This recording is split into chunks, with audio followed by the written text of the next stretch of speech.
Hey, how's it going, everybody? Welcome to Twin Cakes 2 to Free Funny Friday. Yeah, we got a bunch of comics here tonight. People from out of town, from Jersey and Chicago came in, so it's going to be a fun show. First, I'm going to tell some jokes and bring the mood down. Any of y'all from a small town? Anybody from a small town in here? Couple people. I'm from a small town, y'all. From a town so small that it's so small that they list all of their accomplishments that we've ever had on one sign, y'all. Everything. You know how some towns in the South too have like a big name, but they don't deserve it. Like we got Athens, Tennessee. We got Paris, Tennessee. I'm from Sparta, Tennessee. Like it doesn't sound as good when you put the second word in, right? But we got a sign coming into town that tells all the things we've ever done, right? We're the home place of Lester Flatt, who used to be on the Grand Ole Opry, played guitar. Died in 1979. We also are the home place of the 1998 and 99 state championship basketball team. And the 2003 Miss Teen USA. Runner-up. She didn't fucking win. And literally that sign was like we were just saying, we haven't done shit since 2003. You know? But it's really like what the sign was trying to say to tourists was like, come to our town if you love basketball and bluegrass music. But stick around for our hot, disappointed teenage daughters. They've replaced the sign recently though, guys. They tore it down, they put a new sign up. And now it's just the sign that says hike, bike, kayak. Like we couldn't think of a third word that rhymed. But hey, try to think of one. A lot of them are racial slurs. It took me a while to think of anything that wasn't. That was terrible. But if we were really being honest about our town, it would just say church, liquor store, Walmart. Three things we really have. Hey, we got any parents out here? Woo! Parents in the room? I got 3 kids, y'all. I got almost too many of them motherfuckers. I went to pick my son up one day, and he told me he wanted to play soccer, y'all. Anybody play sports? Any athletes? Couple athletes. He said he wanted to play sports, but it was for the school for the first time. You know how like when you do other things, it's not exactly the same as school sports. We want to do it. So I look at the form and I get over to the second page and it says he's got to have a sports physical. And anybody that played sports, you probably know what I'm talking about right now.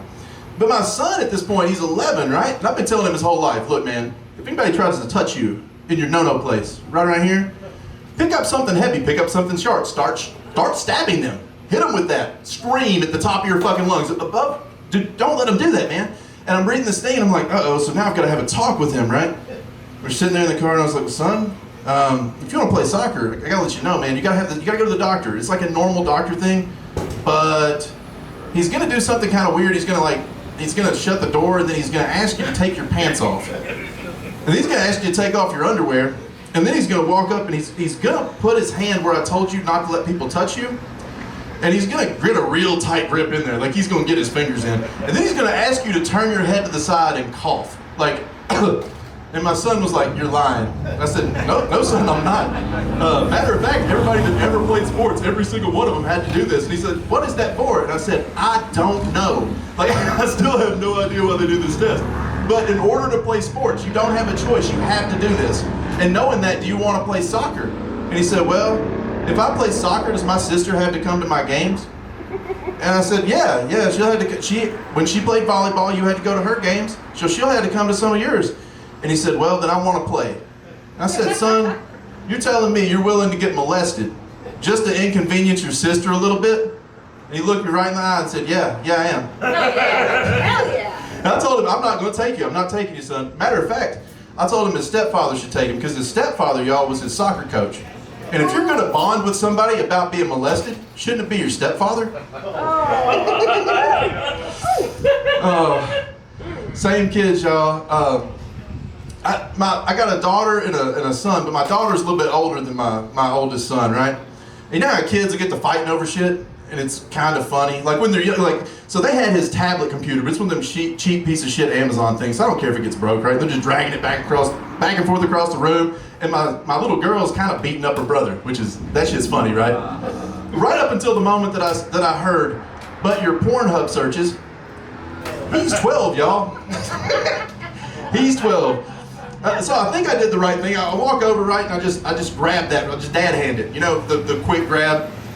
But I wanted to make this a teaching experience. Like I was like, Kids have a hard time with this stuff. They need to be able to ask any questions they want. I looked right at my kids and said, guys, look, sex is no big thing. Masturbation's no big thing. Porn's not a big deal.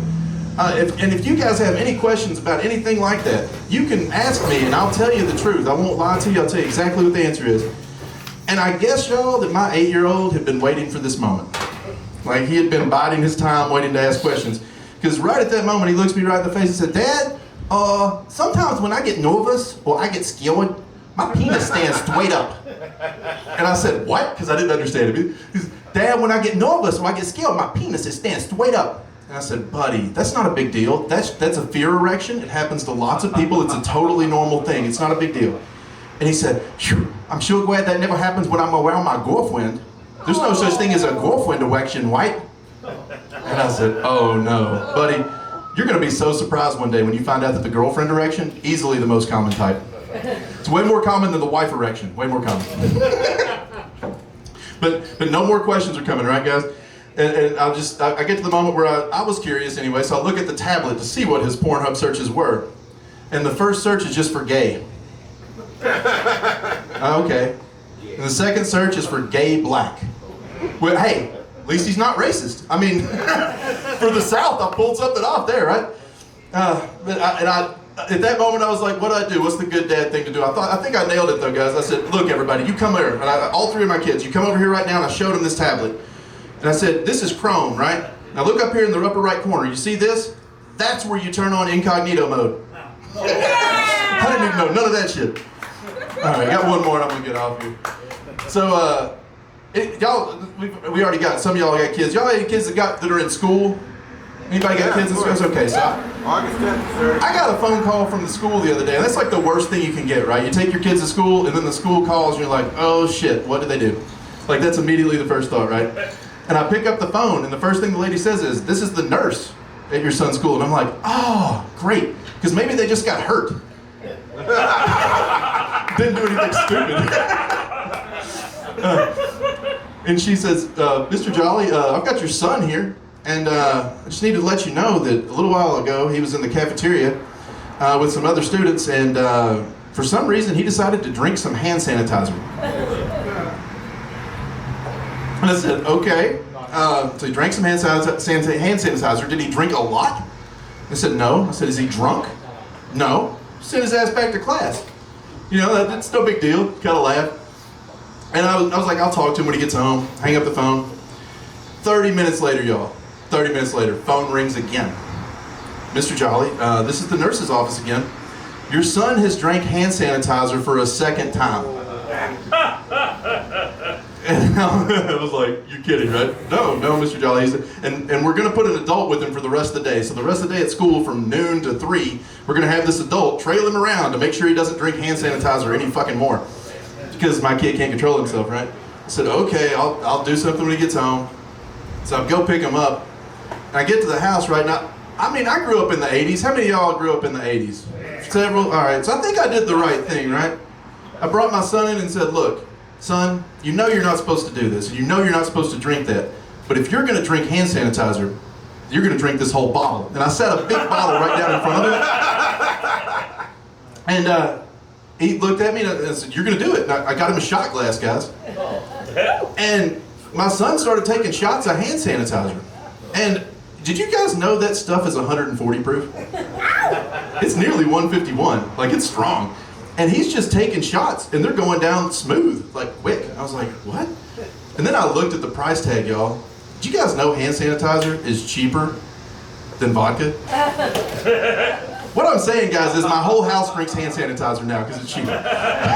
It's a great idea. I think you all should try it too. And that was my time. My name is Brook Jolley, guys. Thank you guys very much.